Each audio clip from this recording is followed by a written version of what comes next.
So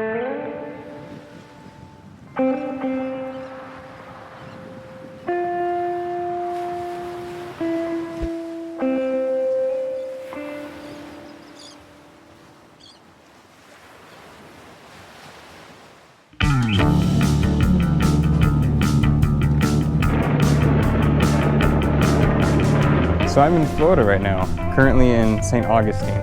So there's a little historic district right over here that I want to go check out before the sun goes down. The main goal of this trip is really to just do some kayaking in some of the lagoons and in the intercoastal areas. But really fun to check out some cities on the way down.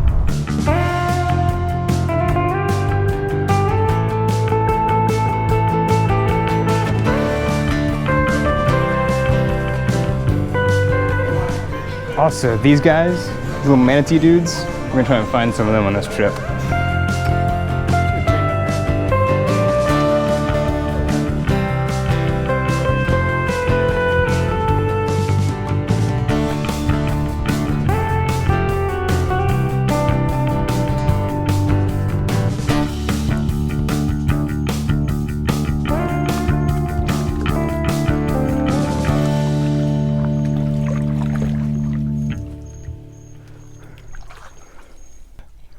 I am in Florida right now, currently about to pass an alligator, because Florida.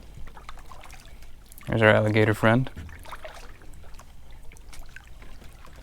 This is probably going to be the last trip in the minivan camper.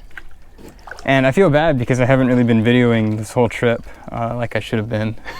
But I'll start videoing now, so for the rest of the trip I'll video. For a quick recap, I came down the east coast of Florida. I stopped at Silver Springs on the way down, and I got to kayak around with some manatee, which was really neat. And then I went down to the Florida Keys after trying to survive in the Homestead, Miami area, which was terrifying. Anyways, the Keys were really nice. I'm glad I got to go out there. I've been wanting to for a while. But a funny thing happened while I was out on the Keys. I was at Baja Honda State Park or something, just going out there to kayak around a little bit. And a lady recognized me from the YouTube videos. Her name is Karen. She's commented on a lot of the videos. She's been watching since I built the van out, actually. And I went and actually had dinner with her and her group of friends.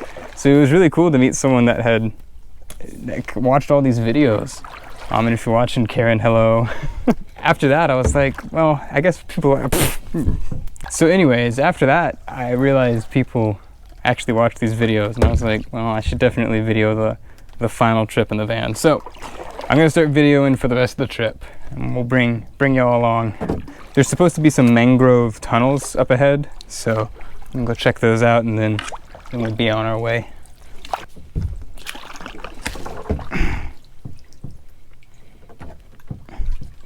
This is really hard to navigate. You're almost better off just, yeah, you know what? Just do this. Don't lose the paddle. I'm going all in. This is fun. Yeah, just do this if you come here. Oh no, we're about to crash.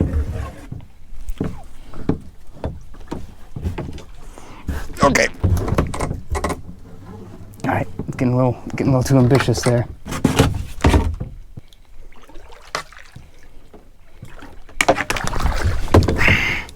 All right, well, I think I get the gist. This has been fun. It's time to go back. All right, I gotta go back under this bridge now. I timed it pretty well last time. I was able to go under without a car or a truck driving over top of me. Maybe. I can't imagine how loud it gets under here if there's a car passing. So.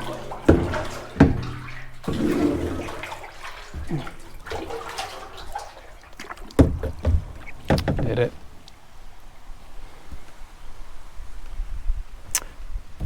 That's pretty cool. I wouldn't have known to go under the bridge to get there. Had this random little tour guide dude who was helping some other people. He came by and I was like, I'm sorry, man, I know No, I'm not paying to be in your group, but like, which the heck way do I go? And he told me.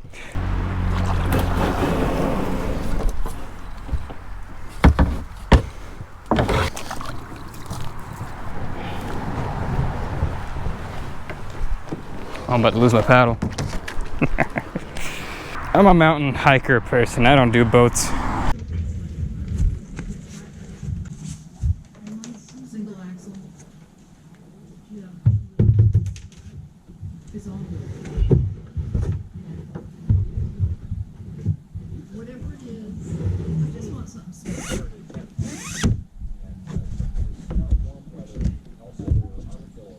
Alright, for those of you who are interested in doing this kayaking or canoeing route yourself, it's called Turner River, and that's where the mangrove tunnels are. Just earlier today I did Halfway Creek Loop.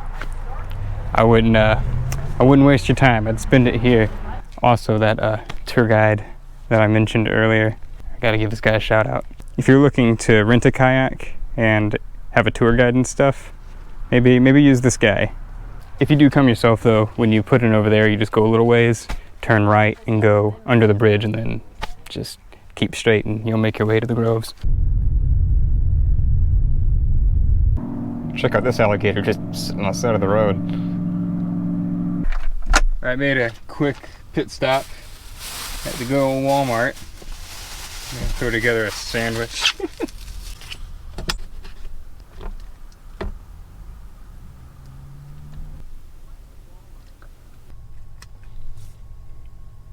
Well, gonna stay at a Cracker Barrel tonight. You know, living in a camper van out west is a lot better in a lot of ways because there's so much public land that you can stay on. It's a little more difficult to find public land on the East Coast, but one thing that the East Coast does have is Cracker Barrels. There's a few out west, but there's like a ton of them on the East Coast, so I've been staying at a lot of Cracker Barrels on this trip so far. They're nice, they're really quiet. It's a good relaxing place to stay.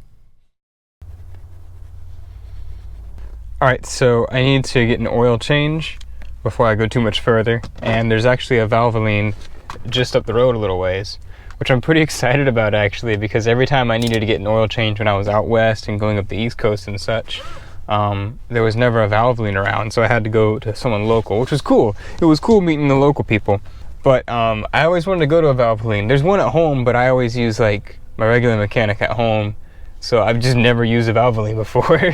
It's supposed to be like a really quick trip and like cheap, and so that's cool. I'm excited actually. I even found a $10 discount coupon on their website, so that's even better. My gosh, it's so exciting. It's little things in life, you know. Well, this is fine right here because now when it's cooler, it usually it loses a little. Yeah, so you want to put it like 37 or... That's fine, yeah. Okay. Go ahead and pop your hood, and I'm going to add some fluids in there while you wait. Sure. Yeah, you can turn it off. Thank you. This guy's the best. All right, so my Valvoline review. They were kind of expensive, actually. It came out to be like $76 for a synthetic blend, and the Chrysler Town & Country takes like an extra little bit of oil, so that always kind of prices it up a little bit. But that's about as expensive as it's been. I did have to get an oil change like in the middle of nowhere in New York, and there was only one place, and so their prices were up too, so it was about the same. But there was lots of guys, just like when I would Google and find some random mechanic and that had good reviews online, they'd do it for like 50 bucks or something. So I guess that's the thing to do. Just find the local guy off of a Google search that has really good reviews, and go see him. And you help out the local economy too. But regardless, the Valvoline was pretty cool. Like they checked a bunch of stuff, and they were pretty honest about things and whatnot. So I mean, it's cool, I guess. But anyways, I gotta go to Tampa Bay.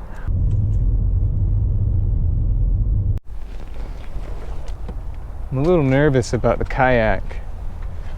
It was bouncing around a little bit while I was driving. When I was out in the Keys, after you get past Marathon, there's like this 7-mile long bridge, and I had heard something rattling earlier that day, and it got louder and louder, and then I got on that 7-mile long bridge where there's no, like, you can't, it's really narrow, so you can't pull off to the side. And then it dawned on me, oh my gosh, it might be the kayak. And the kayak was like flapping all over the place, and I was stuck on this 7-mile bridge, and that was a nightmare. But anyways, now it's got me worried. So I keep stopping to check and make sure everything's cinched down good. This roof rack mount is pretty old. It's not like one of those J bars or whatever that you normally see. It's just all plastic, which kind of has me nervous that, you know, I mean, it might snap. Hoping that doesn't happen. We're on the home stretch though. We're heading back home now. But still. Anyways, we're at some random library. I'll pop in here for a second.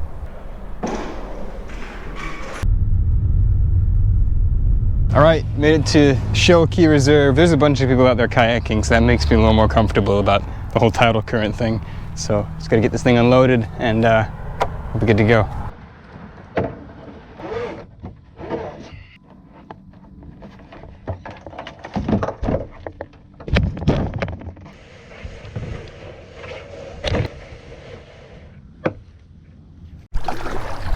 This is weird. Water's only about 3 or 4 feet deep. Here, look, it's just boop right there. It's pretty. So I have the GoPro set up to have like an actual mic attached to it, but I need to seal it up if I want to put the GoPro into water. So we can put the GoPro into water, but we're going to sacrifice that sweet, sweet audio quality. So it hurts me as an audio engineer to do this, but see how bad this sounds now.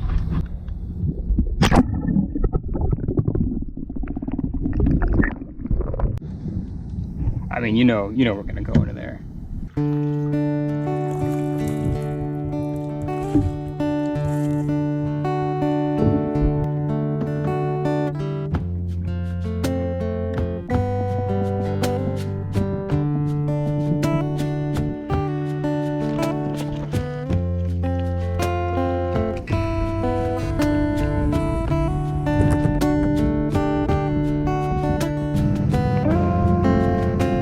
Wow, nature is so cool.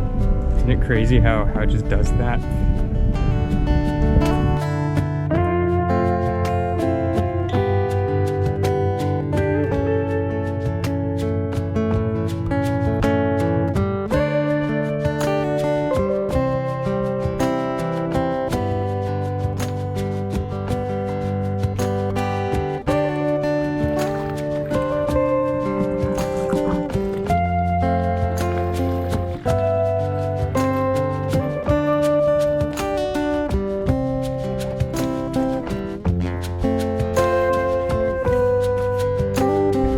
Back in business.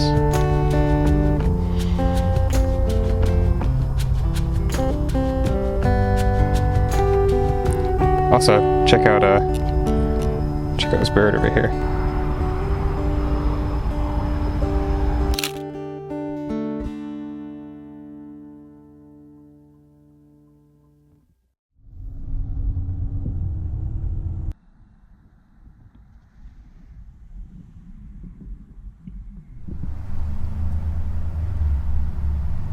Plans are gonna change a little bit. Well, not really. I just have to speed my plans up.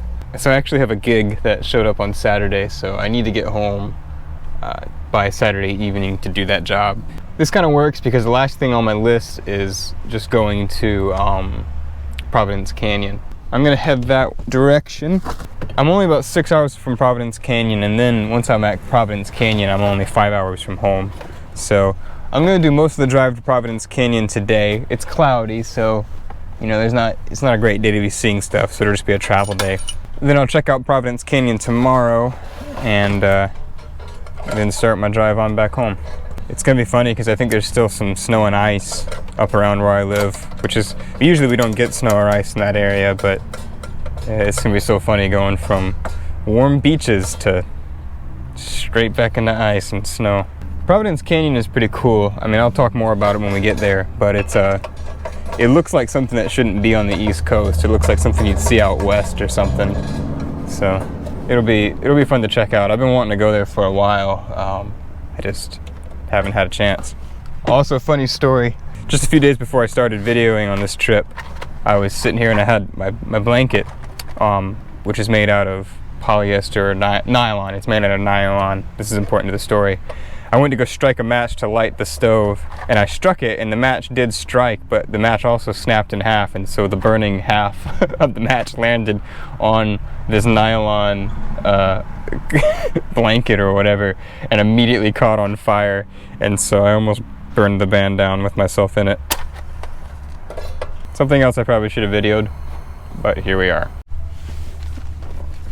There's a mosquito.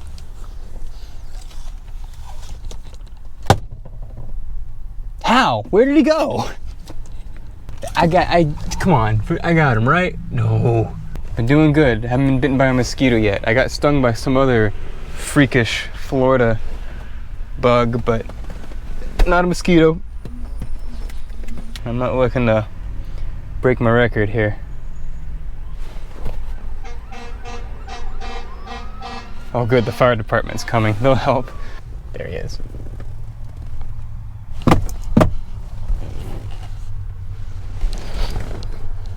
He's in the back. Oh, he left. Okay. Well, that works.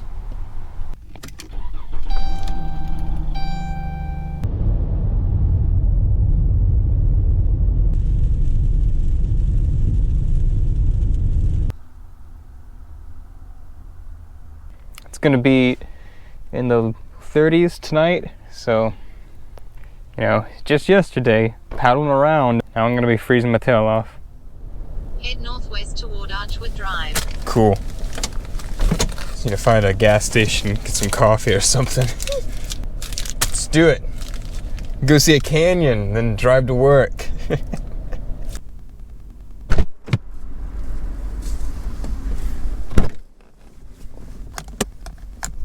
Here it is, Providence Canyon. Really cool place. It's kind of hidden out of the way. It's not very well known. It'd be a lot prettier if it wasn't overcast. It was supposed to only be partly cloudy this morning, but you know, whatever. And I would recommend coming in the summer because you're gonna have a lot more greenery. I've seen a lot of photos and it's really pretty, the contrast you get of the green versus kind of the red and gray clay in the canyon. But anyways, let's talk about this place and how this came to be. This isn't a naturally forming canyon. In the 1800s, some farmers started cutting down trees and uprooting them and whatnot to make farmland, but they didn't really understand erosion at all. And so because of that, once rain started coming through, it just washed this whole place out and formed this canyon. So this is man-made by accident. I was speaking to a geologist a few years ago about this over dinner because I've been wanting to come here for a while, and he was telling me all about it. It's really fascinating just how complicated erosion can be. You wouldn't think, you're like, oh, they just cut down a few trees, it's fine. And in a lot of cases, yeah, it's fine. You can just cut down some trees. It's not really going to cause a problem. In certain areas, you might have a bunch of runoff from rain. You might have a certain type of ground or dirt or clay or whatever that's just gonna get washed away. You have to know these things. Anyways, I think it's interesting. So we're doing pretty good on time, so I'm gonna hike down into the canyon, at least a little ways. It did rain yesterday and last night, so if it is just covered in mud and puddles everywhere, I'll turn around. I'm not that committed, but you know, might be fun. This kind of stuff really cracks me up because you know, I have to be at work at 6 o'clock this evening, and I'm hiking into a canyon right now. You know, like you get there and you're like, I wonder what everyone else did this morning. When I get to work this evening, I'll video a little bit and show y'all what I do during the rest of the year when I'm not, you know, driving around in the minivan.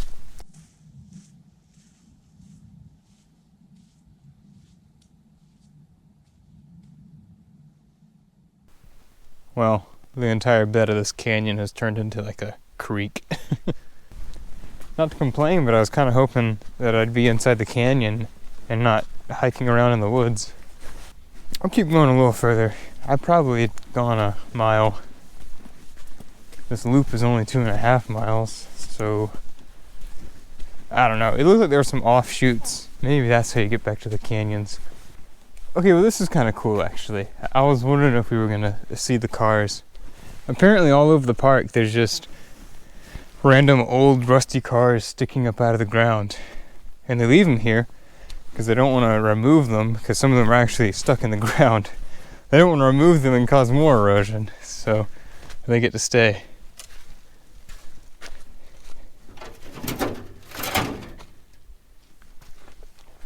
So anyways, there's cars here too. So we went down into the canyon, and now we're back up out of the canyon, apparently. I want to be down there. I don't want to be up here. This is the road that I drove in on, actually. So I've already seen this stuff because I stopped along the road. Okay, I am just going to go back. So I came from that way and went across and up. Maybe that way. I used to play in little gullies that looked kind of like this when I was a kid. A little nostalgic, I guess. Haven't really gotten to the taller canyon walls yet, though. Okay, here we go. Figured it out. So yeah, don't do the loop if you come here. You'll see signs that point you and say Canyon 1 through whatever. And go to those. Funny thing about being a solo hiker, you know, I'm a little on edge. I'm always watching my back. And in this canyon where the bare walls are, sound bounces around. And so every time I take a step, I hear footsteps bouncing off the walls. And it kind of freaks me out every now and then because it's like I feel like I hear something walking up behind me. But it's just me.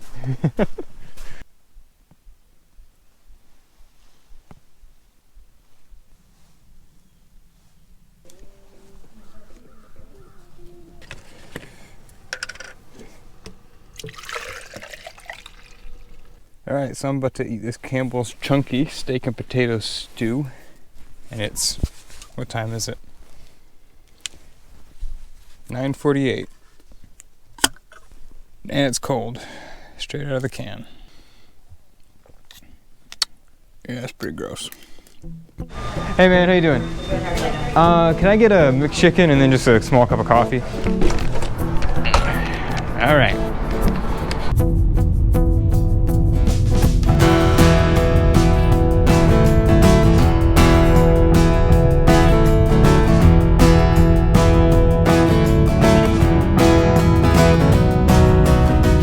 Alright, I made it back. Gotta take a quick shower, get dressed, send an email, hop in a different vehicle, and off to work.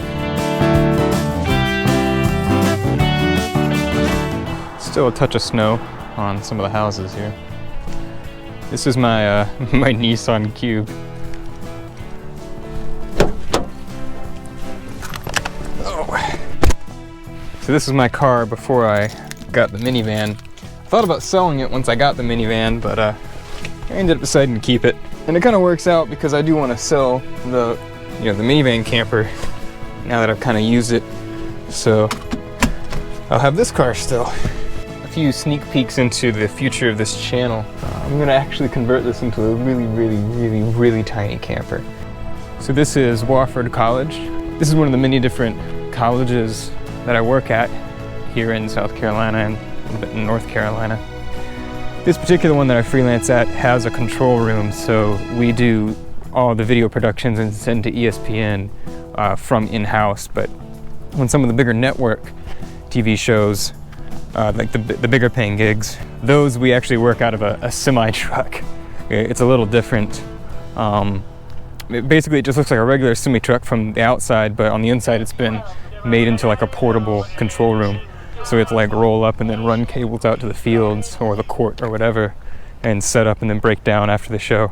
But this is nice because everything's already set up and we don't have to actually do anything. You just kind of walk in and work. So this is where I am, running the audio board back here. We have the director over there and producer, all of our screens we watch. I also run music in and out of commercials and mix down the talent vocals, play-by-play, color, etc. All the other sounds you hear out there, it comes through this board at some point. When they're ready, So this is what I do during the year. do you need mic checks, Ian? Yeah, if I could get him, please. Yeah, go, ask them to do mic checks. So here we go. We're recording our intro here. 2, 1. So, is one of the Terriers' better defenders. He'll have to be tonight against a Furman team that can really shoot it. How do we play 1? Copy, 1 sec. Yeah. Can you fire it again? Anyways, so that's what I do here. Thanks for watching this video. I will see you all in the next one, whenever that may be.